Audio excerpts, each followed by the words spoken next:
Hi అందరికీ నమస్కారం. ఈ వీడియో చూసే ముందు మన ఛానల్ని సబ్స్క్రైబ్ చేసుకొని ఈ వీడియోకి ఒక లైక్ ఇవ్వండి. జై శ్రీరామ్.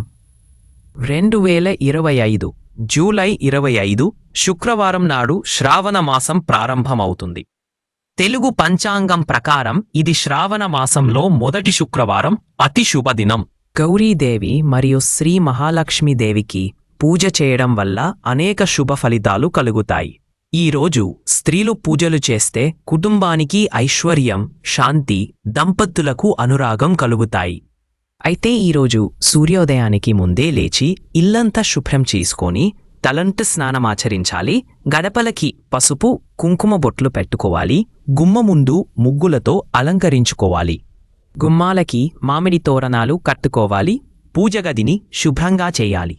దేవుడి పటాలకు గంధం, కుంకుమ బొట్లు పెట్టాలి. పసుపుతో గౌరీమాత లేదా లక్ష్మీమాత ఫోటో ఏర్పాటు చేసుకోవాలి. కమల పుష్పాలతో లక్ష్మీదేవిని అలంకరించుకోవాలి. పసుపు, కుంకుమ, చందనం, అక్షింతలు, పుష్పాలు, పండ్లు సమర్పించాలి. దీపం, ధూపం వేయాలి. పాయసం, లడ్డు వంటి నైవేద్యంలో అమ్మవారికి నైవేద్యం సమర్పించాలి. లక్ష్మీదేవి అమ్మవారికి ఆవునెయ్యతో దీపారాధన చేయాలి. పసుపు, కుంకుమ, చందనం, అక్షింతలు, పుష్పాలతో మంత్రాలు చదువుకుంటూ పూజ చేసుకోవాలి. లక్ష్మీదేవి అష్టోత్తరం పఠిస్తే చాలా మంచిది. శ్రావణ శుక్రవార వ్రతకథ లేదా గౌరీ వ్రతకథ చదవడం లేదా వినడం ద్వారా వ్రతఫలం పెరుగుతుంది. ఇలా చేయడం వల్ల సౌభాగ్యం, ఐశ్వర్యం, దంపతుల మధ్య సఖ్యత వంటి ఫలితాలు లభిస్తాయి. ఉదయం ఉపవాసంగా ఉండి అమ్మవారి మంత్రాలను జపించడం ద్వారా దారిద్ర్యం పోతుంది, అభీష్ట సిద్ధి కలుగుతుంది. కుటుంబానికి శుభం, క్షేమం, ఆయుష్షు కలుగుతాయి. ఈ పూజను ఉదయం నుంచి మధ్యాహ్నం 12 లోపు చెయ్యడం ఉత్తమం.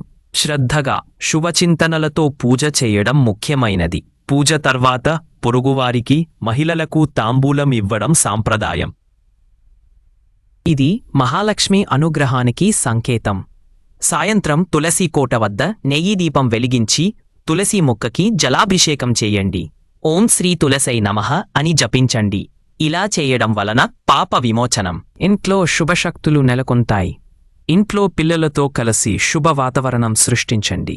గోశాలో గోమాతకు పాలు లేదా గడ్డి ఇవ్వడం మంచి ఫలితాన్ని ఇస్తుంది. నిరుపేదలకు అన్నదానం చేయాలి. దీనివలన పుణ్యప్రదం, పితృదేవతల ఆశీర్వాదం లభిస్తుంది.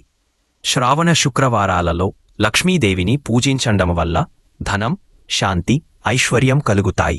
లక్ష్మీదేవి అమ్మవారి అనుగ్రహం పొందుతారు. శ్రావణ శుక్రవారాలలో లక్ష్మీ అష్టోత్తరం లేదా శ్రీ సూక్తం పఠించాలి. అసత్యం, కోపం, అపవిత్రత, మాంసాహారం నివారించండి. మా వీడియో మీకు నచ్చినట్లయితే లైక్ చేయండి. అలాగే మీ ఫ్రెండ్స్కి మరియు ఫ్యామిలీ మెంబర్స్కి షేర్ చేయండి. ఆ అమ్మవారి కటాక్షం ఎల్లప్పుడూ మీకు కలగాలని కోరుకుంటూ జై శ్రీరామ్.